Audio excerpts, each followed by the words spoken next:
believed she had finally found her soulmate in Aaron, someone who understood her like no one else ever had.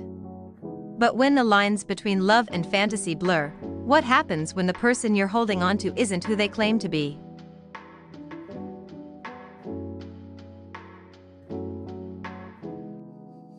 You are the best thing that's ever happened to me.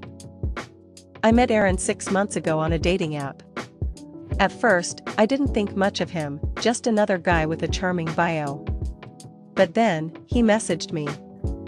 With every message, it felt like he was pulling me into this perfect little world just for the two of us.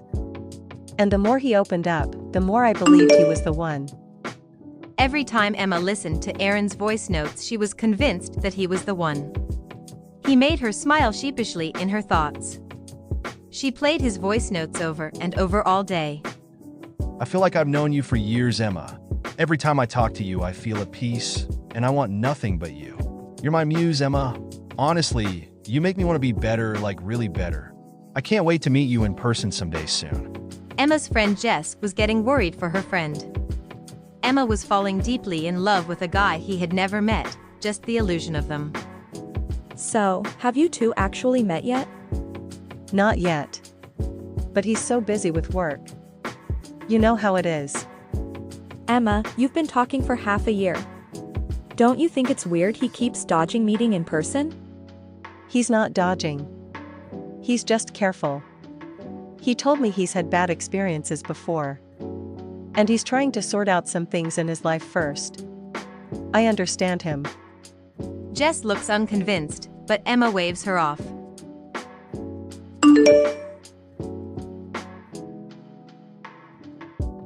That night Emma lay in bed trying not to think about what Jess had said. She sent Aaron a message to let him know she was thinking about him.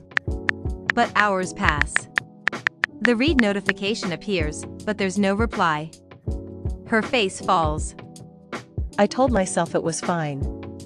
Everyone needs time to themselves. But a part of me wondered, why was I always waiting for him? Days passed, Emma's phone had a thread of unanswered messages to Aaron. She became very frustrated. Days later she got a message from Aaron. Sorry, Emma. I've just been overwhelmed. I didn't mean to ignore you. Emma is relieved, but as she types back, Jess's words echo in her mind. Don't you think it's weird that you guys haven't met 6 months into talking? Later that night, Emma and Aaron finally set a date to meet. On the day, Emma nervously makes effort to look good. Deep down excited that she would finally be meeting Aaron. She gets to the cafe and sits waiting. She keeps glancing at her watch. Aaron is late.